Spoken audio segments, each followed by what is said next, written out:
the first of a series of webinars called the Equity Professionals Knowledge Series. This particular webinar is on understanding Perkins 4 in a historical and current context. Before we get started, I'd like to provide everyone with a little bit of a tour of Adobe Connect, the software that we're using for today's webinar, to give you an idea about the functionality of the system so that if you have questions, comments, want to engage in discussion, you know how to do this. So the first thing is on the right-hand side of your screen, you should see a chat box, and in the chat box at the bottom there's a window that you can type information. One of the ways that you can ask a question of Barb or myself as we go along is to actually enter your question into the chat box, press the little bubble item that looks like something you see in a cartoon there.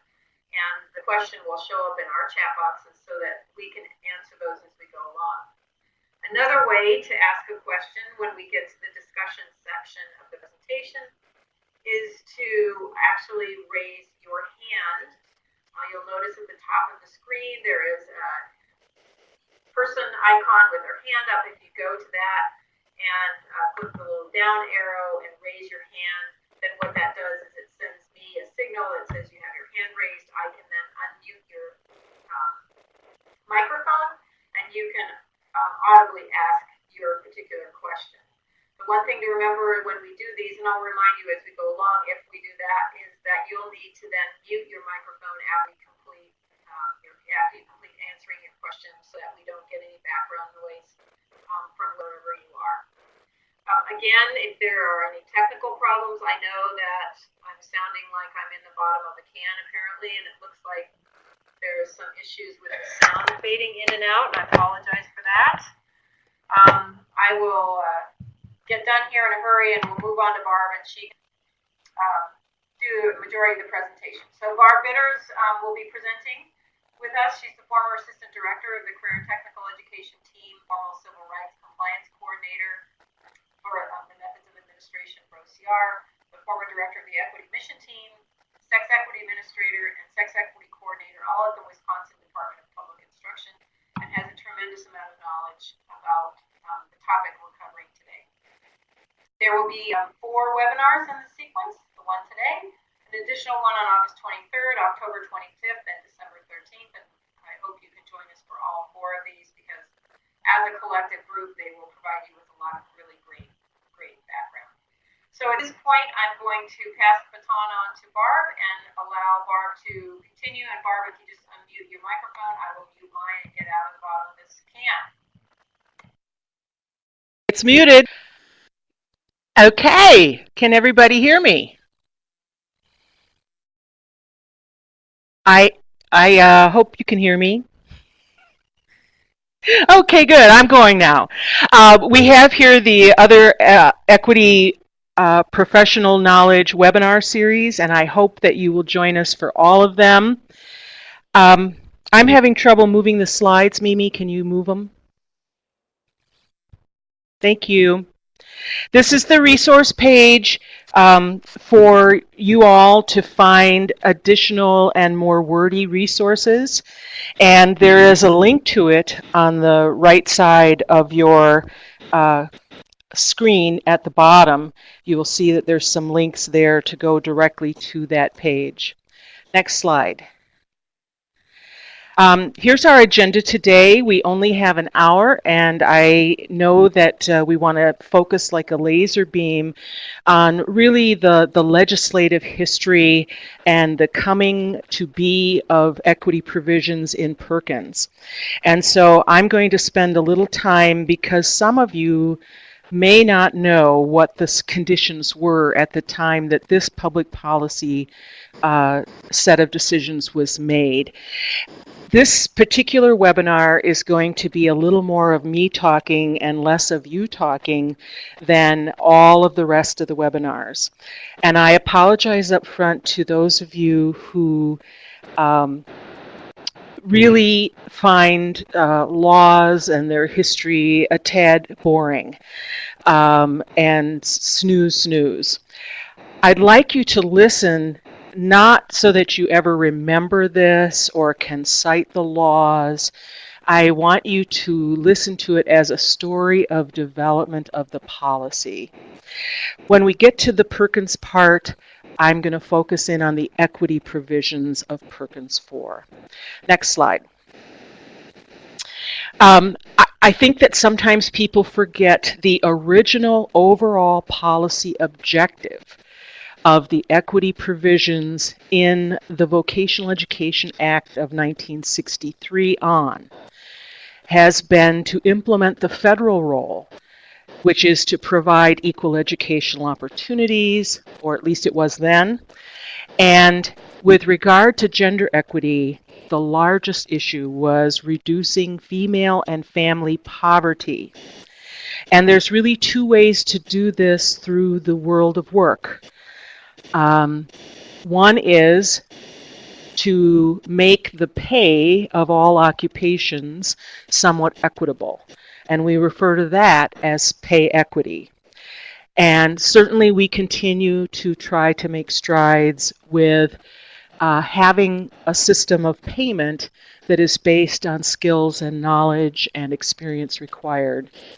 The other way is to try to create a pipeline of folks who are not segregating themselves into male jobs or female jobs, into white jobs or people of color jobs. And so the overall objective back in the 1970s was to reduce female and family poverty. And with regard to education policy, it was to use the eliminating bias, stereotyping, and discrimination. The whole point was to try to get women to have higher wages and higher benefits in their work. And therefore, they would rise out of poverty as well as their families. So go ahead. Next slide. These are some early gender equity issues. And what you will see when you take a look at these is that we have made tremendous progress in eliminating or neutralizing some of these issues. And some of these issues are like those perennial weeds in my garden. They continue to come back, sometimes even more virulently than before. So these gender role stereotypes in school settings and materials were quite stark. If you've ever heard David Sadker speak, he has a 1970s published book called I'm Glad I'm a Boy, I'm Glad I'm a Girl. And they are just blatant stereotypes, with the girls always in a smaller role, a less important role. And in the book, even the pictures are smaller. Biased materials resulting in detrimental effects on the self-image, opinions toward other groups, social problems, inappropriate counseling into sex stereotyped or low-wage occupations. It was common practice to give assessments with regard to career interests, and gender was a very large indicator of what jobs you would like. When I went to school 100 years ago, there was a girls' box and a boys' box of occupations. This is an area where we have moved a long, long way. But some of the assessments that we still use today, I believe, and I think there's a lot of research to suggest, are still somewhat biased. Guidance into sex stereotype courses or activities, this still occurs today as well as it did in the past. But in the past, in the 1970s, it was completely lawful to do this. And it was lawful to have different graduation requirements for boys and girls, so that boys had to take tech ed, girls had to take family and consumer science. Those constituted different graduation requirements. Inadequate or uninformed board policies, Title IX compliance, next. Sex-related student assignments to classrooms and within classrooms. So it was very common to have girls working with each other or boys working with each other in classrooms, and that was not seen as a big issue. Because we had sex-segregated physical education, that meant that every period of the school day there'd be some other course that had sex-segregated enrollments as well. And that still happens to some extent today with the schedule in a K-12 setting. I'm going to just let you look at some of the other issues here. We don't have to look at them in their entirety, but I just want you to have a sense of what it was like when these policies were developed. With regard to pay, there absolutely was discrimination against females in employment settings. They were often paid less. Men often got a head of household allowance, which was a bonus of pay. And when females were heads of households, they didn't get that bonus of pay. And so these are issues that have pretty much gone to neutrality and non-discrimination, although we continue to find circumstances where we find that. Sexual harassment as a term was not coined in the 1970s, but it was an issue that was talked about. And then you'll see the overrepresentation of boys and children of color in special education. And when we see an overrepresentation of one sex, that means there's an underrepresentation of the other. And people began to say, who's being hurt by this practice? Are boys being over-identified, or are girls not being identified? The same issue in school discipline. It is still the case that males are disciplined more than females. Sadly, it's not an equity goal of mine to have females disciplined at the same rate as males, but rather to try to diminish the need for discipline. Gifted and talented programs, special kinds of programs, and then elective math and science courses. This is very important as we begin to think about the STEM issue today.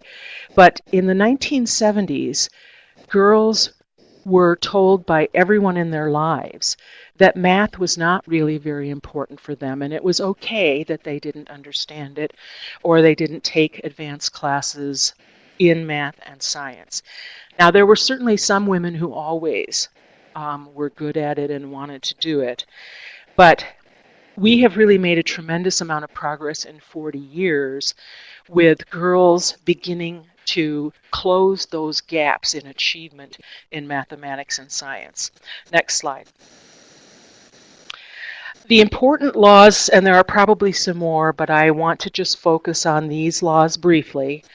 Title IX of the Education Amendments of 1972 and its regulation, it took 3 years to develop, and that tells you it was a very controversial, difficult regulation to really write. All of Title IX was renamed the Patsy T. Mink Equal Opportunity in Education Act in October of 2002. However, no one really refers to it that way. People talk about Title IX. Something that you need to be wary of is that every federal law probably has at least 9 titles. And I myself got caught in confusion because I would refer to Title IX, and some people would think I was talking about Indian education, or some people would think I was talking about another law. So you want to at least once in a while say Title IX of the Education Amendments of 1972. The Women's Educational Equity Act was an act that was developed for the purpose of developing replicable materials and programs to bring about greater gender equity in schools. It was never funded at a very high level, and it is just this year that I believe WIA has been marked for elimination, although it's not a done deal yet. The Career and Technical Education Acts, beginning in 1976 through the current act, all have gender equity related provisions. We don't always call them gender equity related provisions any longer because the language has moved away from sex equity and gender equity to either higher wage, higher benefit occupations, or non-traditional occupations. But nevertheless, they do form a sense of equity, not only in the latest Perkins for males and females, but also for other special populations. The Office for Civil Rights, which is what OCR stands for, the OCR guidelines in vocational education came about as a result of court litigation that went on for years and years. And they require states to have a civil rights compliance program. And that program is frequently funded and staffed under the CTE programs. I've also thrown in here the Elementary and Secondary Education Act, and I'm not going to go into any details about it. But the reason that it's important is that frequently Perkins was reauthorized after the Elementary and Secondary Education Act, and therefore what happened there had an influence on Perkins. Next slide. This is just a visual portrait of where were the years in our recent history where there was great movement forward, progressive movement on eliminating sex discrimination and promoting gender equity in education. And you'll see that it was the decade of the 70s. And since the decade of the 70s, there have been challenges and retrenchments and coming back. Next slide. This is Patsy Mink, who is a wonderful advocate and was a wonderful advocate. Her daughters continue with a foundation. A number of us had the privilege of meeting her in Hawaii at an Agile conference a number of years ago. So I really like to have her picture here, just a tremendous advocate for us. Next slide.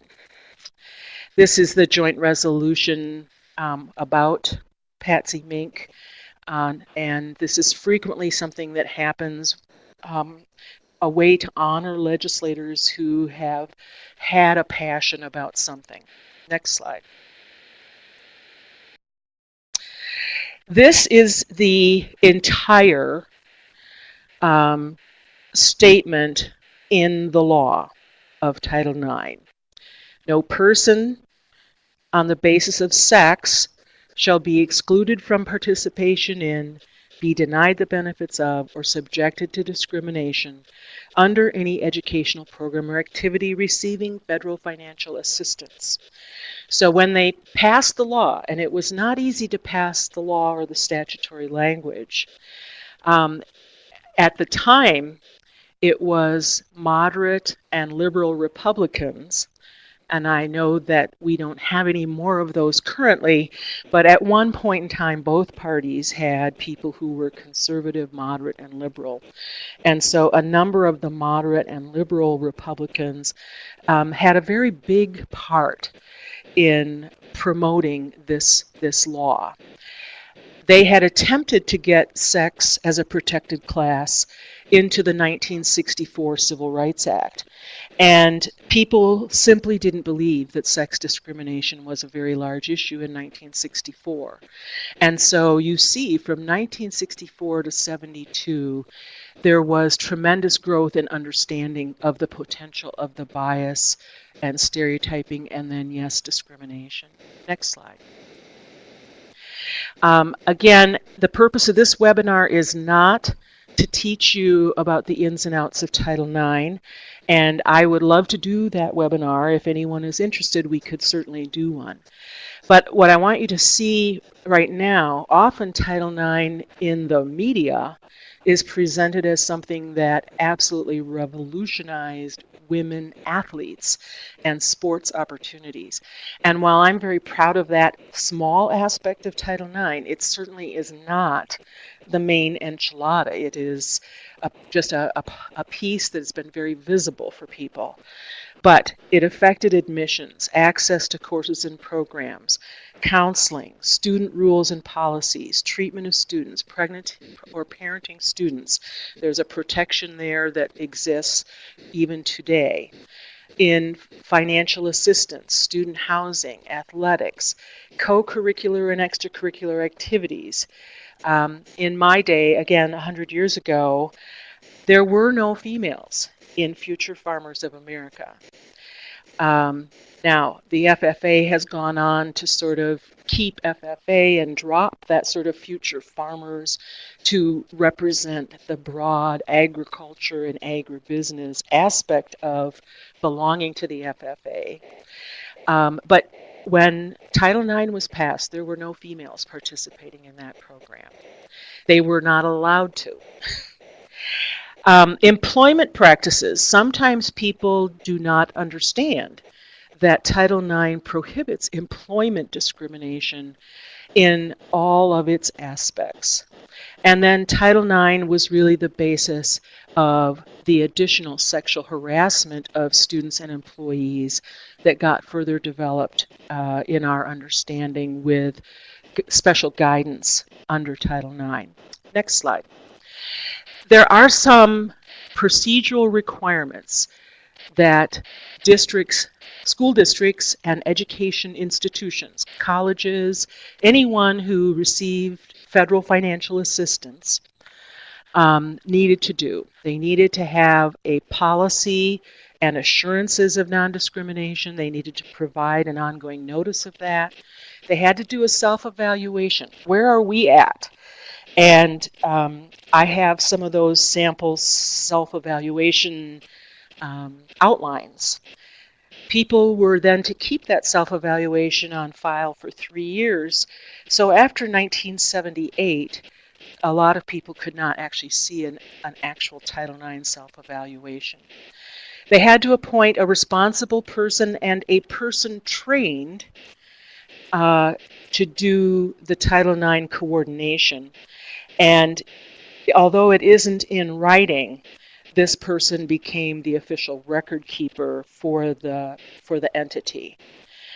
They needed to develop and disseminate their policy, and more important than policy, how do we really behave? How do we really act? What do we do? And that's why there has to be some operational guidelines for folks. And then there had to be a grievance procedure. There had to be a non-threatening and effective procedure for people to bring forth concerns, issues, and complaints. Next slide.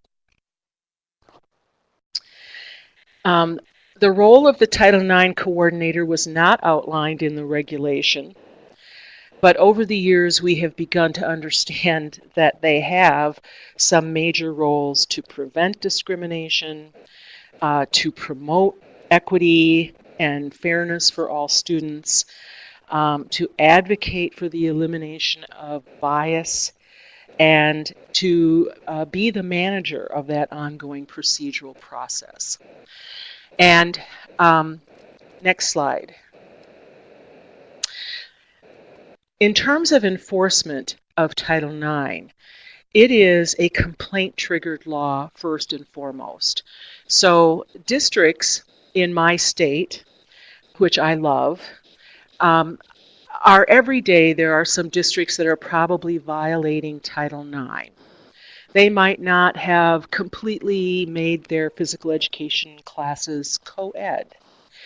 And they are still doing it to this day, and they're doing it because no one bothers, it doesn't bother anyone, and so no one has filed a complaint. So that's the first way that it's enforced. And this means that there might be a lot of issues going on that people are not willing to take all of the effort and perhaps the public knowing of their complaint and so forth and so on, and criticisms and controversy which come up. So they just let it go. Another way is that the Office for Civil Rights will do some compliance reviews. And a compliance review, OCR decides they're going to go to a particular district because of certain data patterns that they see going on. The current administration has made good use of compliance reviews with regard to English language learners, and they have gone to a number of large urban districts.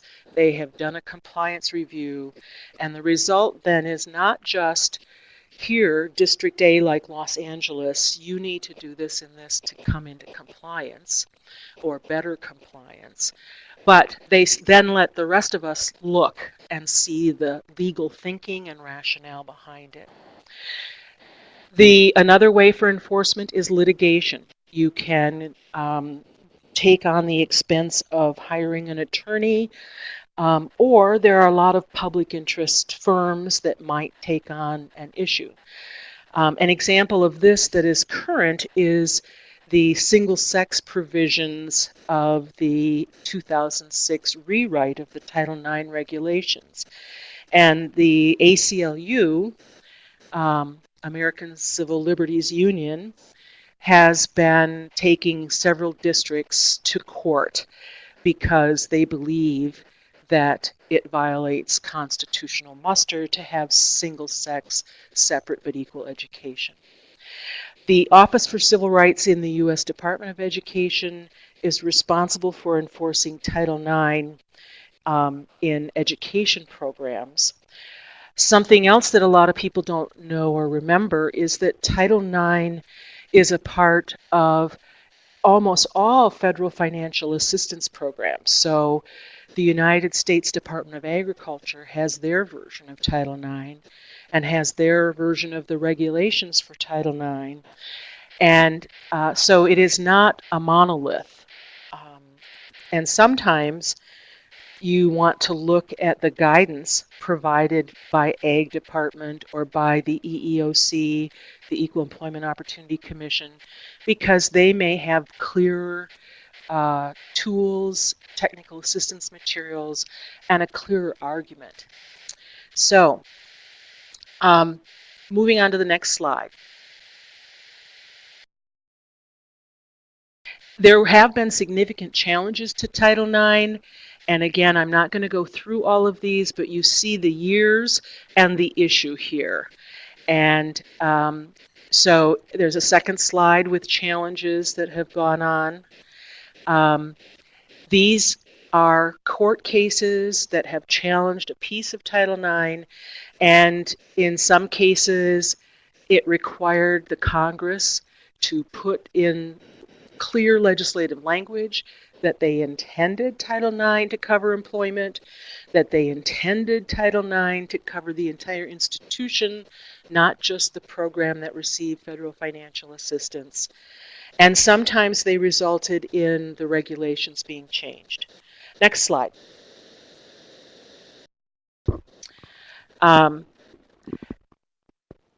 These are some of the most recent issues. The retaliation for a complaint is not lawful. This is really stated in the civil rights laws, but it went to the Supreme Court. And so if someone complains, in this case, Mr. Jackson was a coach of a girls' athletic team. They did not get the same level of support from the school as the boys' team. He complained, and the school said, not only do we not agree with your complaint, you're out of here. And so this went to court. Something that I didn't understand when I was a beginner is that I approached the law as very clear. What is said on the piece of paper is clear. There's only one understanding of it, and it never changes. Something that I began to understand as I grew a bit more and had more experience is that every law is challenged on an ongoing basis, and every law evolves over time. And I think that that is very much the case with regard to the 2006 revision of the Title IX regulation with regard to single-sex education. Again, we're not going to stop and talk about that here today, but I wanted you to see the kinds of issues that had enough people concerned that court cases have been brought. Finally, if you look at the Office for Civil Rights and what it spends its time on, sex discrimination is probably less than 10% of their workload. It may be only 5% of their workload or of the complaints that come in. The vast majority of complaints are related to students with disabilities and special education provisions, and far less are related to race, color, national origin, and sex. Next slide. So, I want you to know that Title IX had passed, and it took the Department of Education 3 years to issue its regulations. And when I understand how controversial this all was and how new it was, it doesn't surprise me anymore that it took them almost 3 years to do that. But that means that Title IX was very much on the minds of the people in Congress and on the minds of local school superintendents and administrators, because they were implementing Title IX regulations and requirements beginning in 1975 through 1978. And in 1976, Perkins comes up for reauthorization. Next slide. So in 1976, and I hope that you can understand how radical an idea this was. In the Perkins legislation, they created a required position. This was the first time any position had been required. They have never required the state director position. They have never required, when they had a set aside for special populations, they didn't require a special populations coordinator. But in this law, they required that there be someone appointed in each state education agency, and they had to work full time. This again, very controversial. Now, they didn't, the Congress and the advocates who wanted this law as a part of the 1976 Vocational Education Act, they knew that people wouldn't know exactly what gender equity, I believe it was sex equity, they wouldn't know what a sex equity coordinator was. So they created a job description, which is also in the law, and that's what's referred to as the 10 functions. And they created $50,000, which was a lot of money in 1976. This was basically the first strategy to try to promote gender equity within the formal education system. And it was the first time from an equity standpoint that people had more than 1 year to plan a strategy for achieving equity. I'll just make a note that in 1976 there were set-asides for special populations, for the disadvantaged, the handicapped, for those in corrections. Some of the special population groups that are currently in Perkins, there used to be a set-aside for them as well. Moving on to the next slide. These terms, sex role stereotyping, had been in a lot of use at the time, but were not generally talked about in education circles. Sex bias, sex equity, the term sex equity itself was coined by these regulations to this revision. And sex equity coordinator, there had never been sex equity coordinators before. I was the first sex equity coordinator in my agency, and I found the title problematic. I had a lot of teachers coming up to me saying, "I'm not getting enough, what can you do for me?" I had people suggesting that sex etiquette was something they didn't care to learn about, and on and on and on. There was a lot of misunderstanding, and because of that sex word, it was always controversial. Next slide. We are going to spend more time on these 10 functions in our next webinar because we're going to talk about how some of these continue to be part of the role of our work. But I just want you to see them here very briefly to create awareness about the problem of sex stereotyping and bias, to get people to the hearings for the state plan, who were knowledgeable about these issues, to gather, analyze, and disseminate data, to develop and support corrective actions. Next slide. To review the distribution of grants and contracts, to assure that the interests and needs of women are addressed. This was a very powerful role that the early sex equity coordinators had. To review all vocational programs in the state, including work study, cooperative and apprenticeship programs, student placement for sex bias. And again, this is where the law is kind of visionary and unrealistic because one person could not possibly review all of the vocational programs in one state, even in a 5-year period. To monitor the implementation of laws prohibiting sex discrimination, i.e. Title IX, and all of the hiring and firing going on in vocational education. Next slide. To assist local education agencies and other interested parties, anyone in the public, in improving vocational education opportunities, sorry for that typo, for women. To make available information that was developed by the office, that should be reports and fact sheets. To review the institutional self-evaluations required by Title IX, and to review the 5-year state plan. Again, the fact that coordinators had to sign off on the 5-year state plan was something that made them somewhat more powerful and sometimes feared, but it was a very important thing because the state plan sets out the next 5 and maybe 10 years of policy in a particular state. So again, we'll talk about these more in my next webinar. I want to move on. The gender equity provisions grew in Perkins over time. So the next time in 1984, they had the coordinator, they upped the 50,000 to 60,000, and they also provided these set-asides.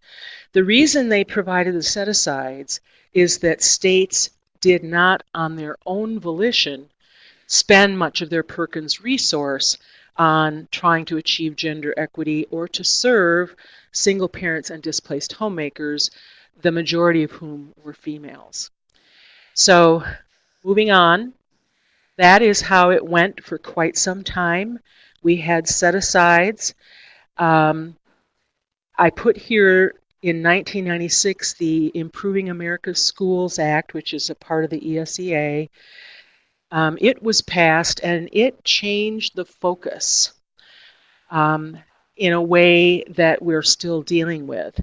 And the important change they made is instead of starting to count inputs, are we providing enough curriculum? Are we providing enough staff? Are we providing enough counselors? We're going to measure success by the output. How many graduates do we have by a disaggregated look? How many other outcomes do we have? And looking at it by each special population. And so it is not surprising that by 1998, when Perkins was reauthorized, they changed Perkins. They eliminated the set-asides, which are inputs, and they moved to output measurement for success. And so that is when the current Perkins language began to have accountability measures, and there was language, I love the term, sprinkled throughout the Act to remind people of the equity aspects of everything. Next slide. Which brings us to the current act that we have. And what we have currently with regard to the equity provisions, we do have a leadership fund set aside of $60,000 to $150,000. This recognizes that we have small states and much larger states. People of any size state could spend $150,000, but in reality, small states tend to spend the smaller amount. The accountability measures, which we're going to go over, were here instead of set-asides. They began to move to this notion of improvement plans and sanctions if you weren't meeting the non-traditional indicators. Language sprinkled throughout the Act, and then required use of local funds. Next slide. The big ideas in Perkins 4 from the standpoint of those of us in states and local districts, I believe, are moving from programs that were defined only by the discipline that they are within, agriculture, business and information technology, etc., and moving to this new model of career pathways and programs of study.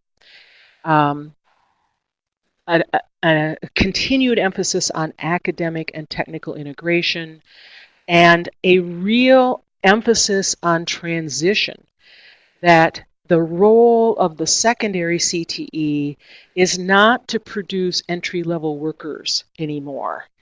That may happen, but the more important role is to prepare students for the next level of training at post-secondary. The data and accountability questions, as you all know, every state has their own data system in CTE, and it measures things in the way that each state prefers. We do not have a national set of definitions. And that's pretty much true in all federal legislation, that states have the opportunity to define their own data and accountability systems, and then the role of the federal government is to approve it or to ask for improvements. Recently, there was a change to this practice because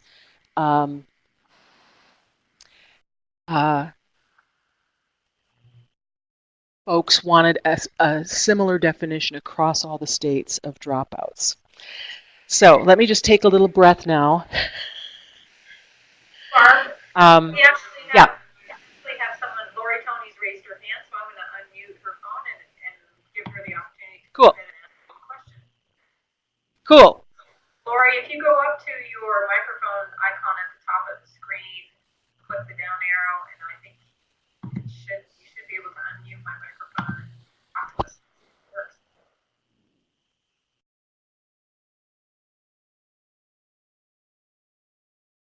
Well, it looks like now it says Lori stepped away, so maybe she's decided not to ask her question. So Barb? Oh.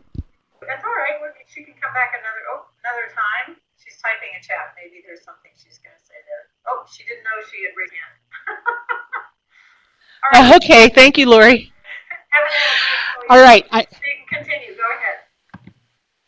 All right. I know that I am rushing down this path. Again, you have a lot of supplementary data to look at more details. I'm just trying to give you this big overview of how we got here from there, because it doesn't always make sense. So these were some of the big ideas in Perkins 4. And if you're trying to promote equity and special population success within a big public policy area, you have to be right in the middle of these changes that are happening to career and technical education. Let's go ahead and look at some more details. Now, I have sort of set out that you will want to look, the state plan requires states to talk about how they're going to meet the non-traditional indicators, how they're going to serve special populations. It talks about if you aren't meeting your targets, your goals, your percent of improvement on indicators, that you need to do an improvement plan, and you can use Perkins funds for improvement. As you know, there are the state leadership dollars, but there are other things the state might do in their leadership funds to promote equity and special population success. And then at the end of each year, there is a report that goes in as to what is it that we have done with regard to our state plan and regard to the requirements of Perkins. That's called the CAR report. At the local level, there is a local plan, a local use of funds. Tech prep was a separate category, and in my state it remains separate. In some states it combined with the basic funds right away. The Obama administration has eliminated it as a separate funding source at the moment. And the locals have to report in some way. And so there were a lot of equity language. The success of the advocates for equity language through Perkins has been in getting that language in every aspect of the law. And so you could take a look at some of the new language in those areas.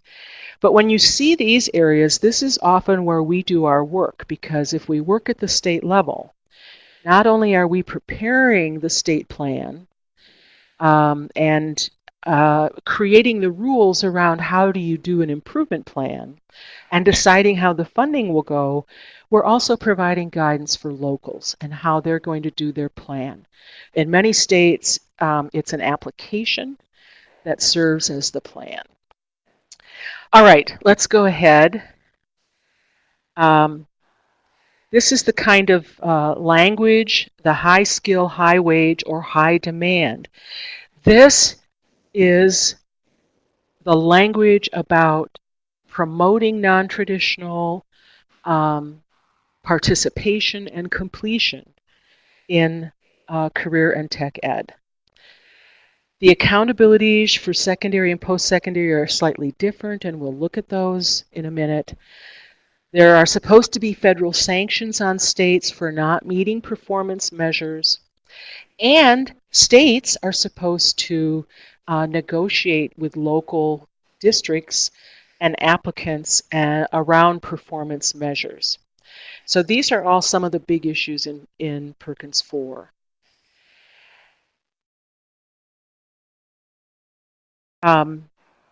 Performance measure gap closing. That's a very awkward way of saying that when we look in a moment at these core indicators that are required, we're supposed to be doing that in a disaggregated way. So we're supposed to be looking at each of the special population groups and looking to see, are there performance gaps across those groups? And this is very similar to what goes on in the No Child Left Behind arena, where we look at achievement gaps based on race or English language learner status, etc. Go ahead and let's move on. There are specific definitions in the law, and one of the support pieces I have is just a one-page with these relevant special population definitions. Self-sufficiency, again, one of the standards is we should be using federal Perkins dollars to train people, to educate them towards jobs that would allow self-sufficiency. And so that was another issue, is how do we define self-sufficiency, and what is the wage level, and how do we make sense of career pathways which start perhaps at a non-self-sufficient wage but then grow into self-sufficient wages. So very interesting in terms of definitions. Go ahead. These are the folks that the equity personnel or the non-trad folks, most of us on the phone here, on the webinar here, are frequently becoming our groups. And it's a large set of groups. They don't all have the same issues in career and tech ed. So individuals with disabilities, poor folks, disadvantaged, foster children, single parents, including single pregnant women, displaced homemakers, and individuals with limited English proficiency. Do we have individuals from non-traditional? I don't see it on there. Is it on the next slide? Yes. Okay, so individuals who are pursuing non-traditional fields are also a special population.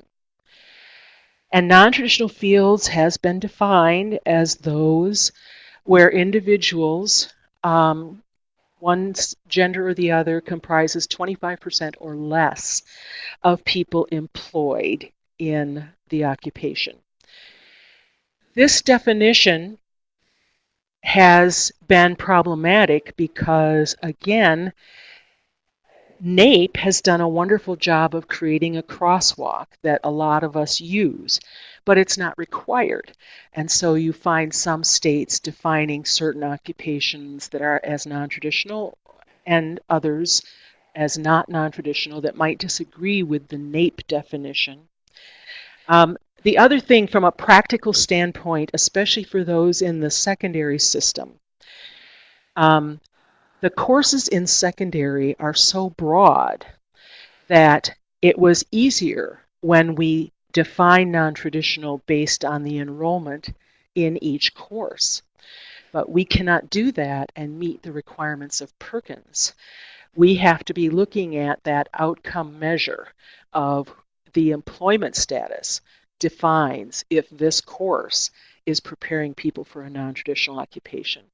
Go ahead, Mimi.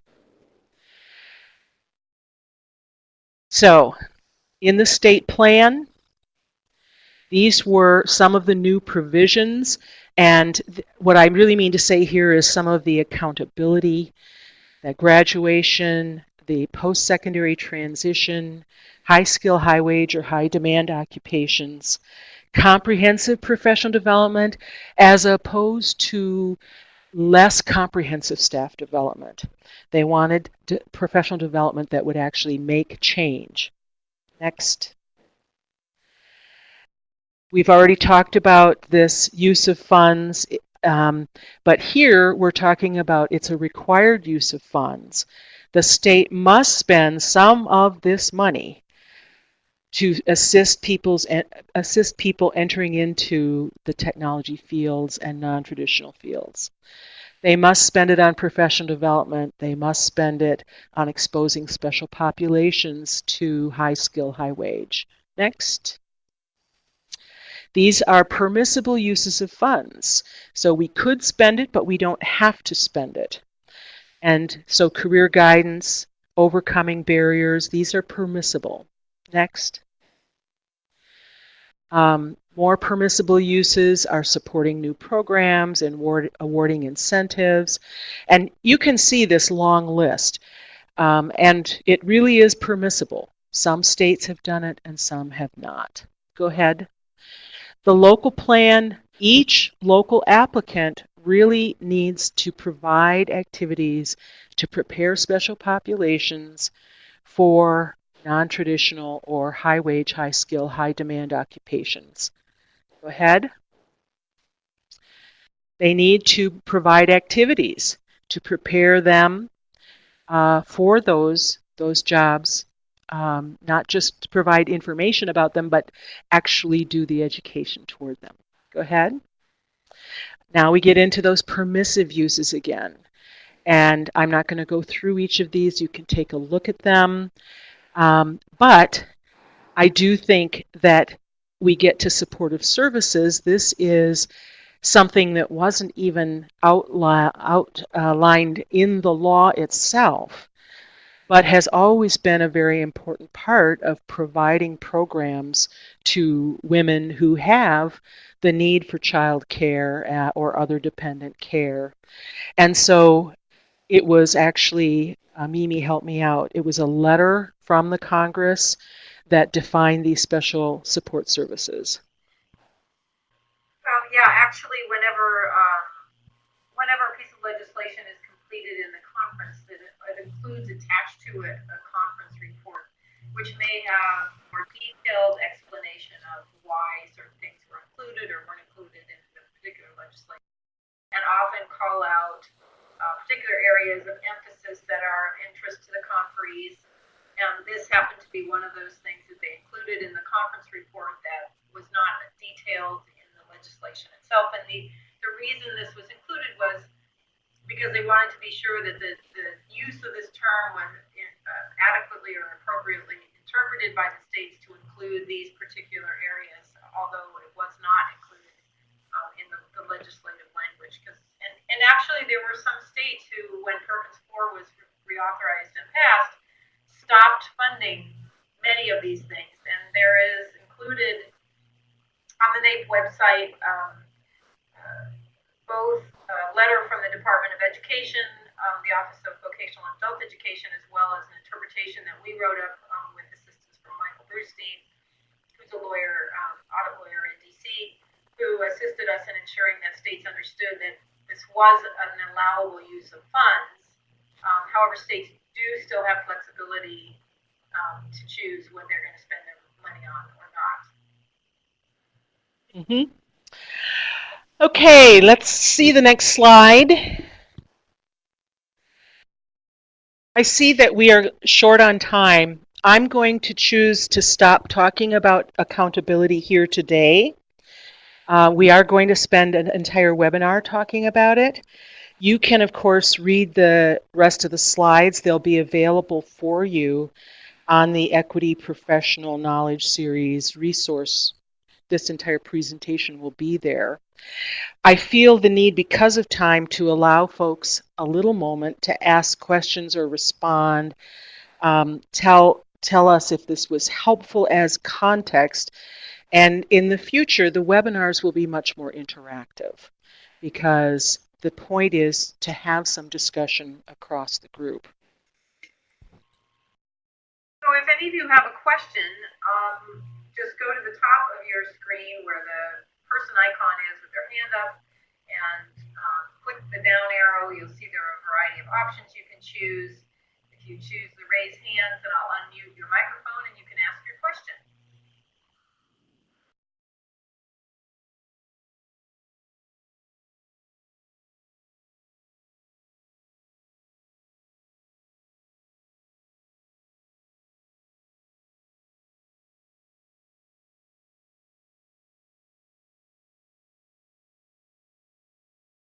Well, I'm not seeing any questions coming forth. So I'm going to take that as a good sign that we have provided a lot to sort of digest. Again, for purposes of today's webinar, I'm hoping that you will see the big picture and the big story. And, you know, we just had a few more slides on accountability before we got to questions. But I think that this is sort of the history for those who have been around since the first 1976 Act that included gender equity. And we don't always take the time to go back and see that base. Barbara, I want to thank you very much for doing this. I want to remind everyone that if you go to the Equity Professionals Knowledge Series webpage, which is an unlinked page, if you look down on the right-hand side of the screen where it says web links, and you'll see one that says Equity Professionals Knowledge Series. If you click on that, and then click on the browse function, it'll take you to the web page that's just for you. In other words, that page was created just for those of you who are participating in this webinar series, and there is a laundry list of really good resources and summary pages on many of these particular topics. I would encourage you, when you go there, there are a couple of things to consider looking at. One is there is a summary document of all the equity provisions in Perkins 4 that was created by the National Alliance for Partnerships in Equity. You can access that there. For those of you who are new to implementing Perkins, you can see that. The other one is there is a document there also that, or there should be a link to the crosswalk that we've created so that you can understand a little bit better about, sorry, somebody asked me a question. The occupations. Get back to their, Yeah. So the crosswalk of the occupations and the classification of instructional program codes so that you can see what the recommendations are about items or programs that are considered non-traditional. So there are a couple of folks, Barb, that have asked some questions. Yes, I see them here.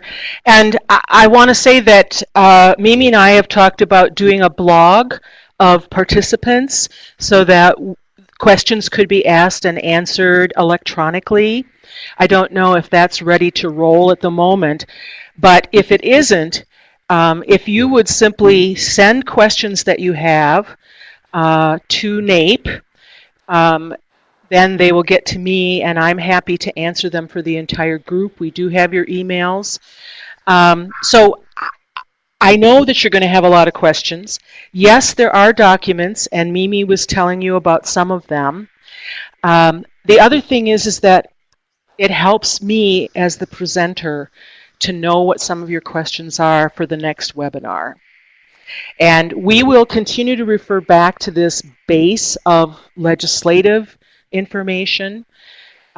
It has taken many people in your state agencies a number of years to understand all the provisions of Perkins 4.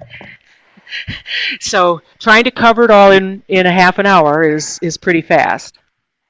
I've also put back up on the screen both the contact information for Bob and Bob. Yeah, hi Bob. For Barb. Hey Bob. Beast of Burden, Barb. Barb and myself.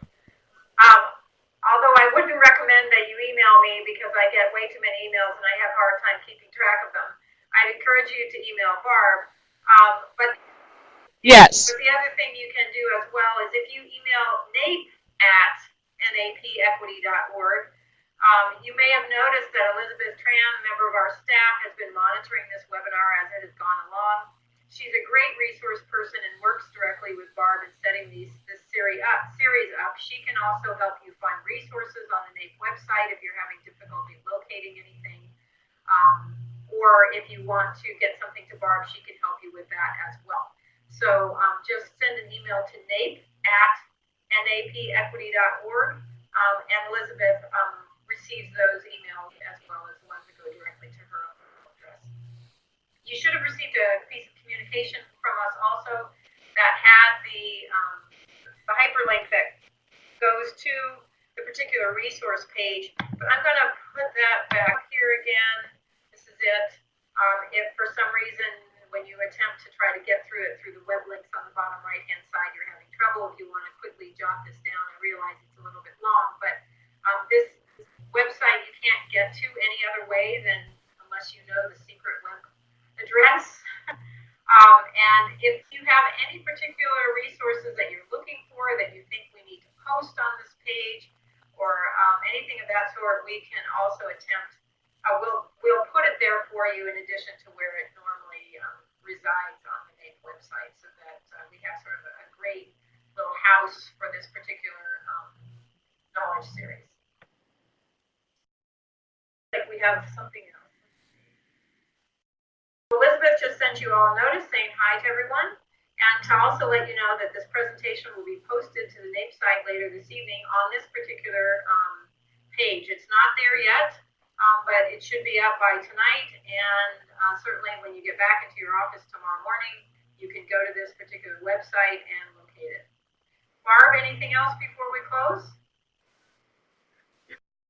No, just I'm very passionate about this work and about the people who are doing this great work, and I hope that you will join us for the continuing series.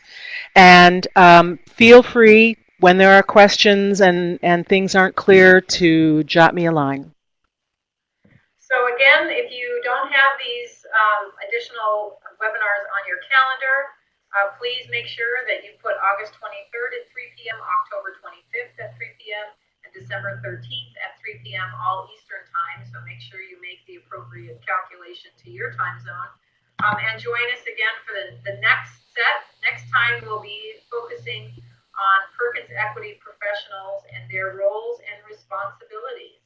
So it should be a great conversation. Certainly we'll go back to the 10 functions that Barb mentioned earlier and can get more into what are the kinds of experiences each of you are having in your particular positions at your state education agency. Again, I'd like to thank Barb Bitters, who's been a wonderful presenter today, and to the staff at the National Alliance for Partnership Equity for their support in putting today's webinar together. And we shall see you again on August 23rd at 3 p.m. Thank you, everyone.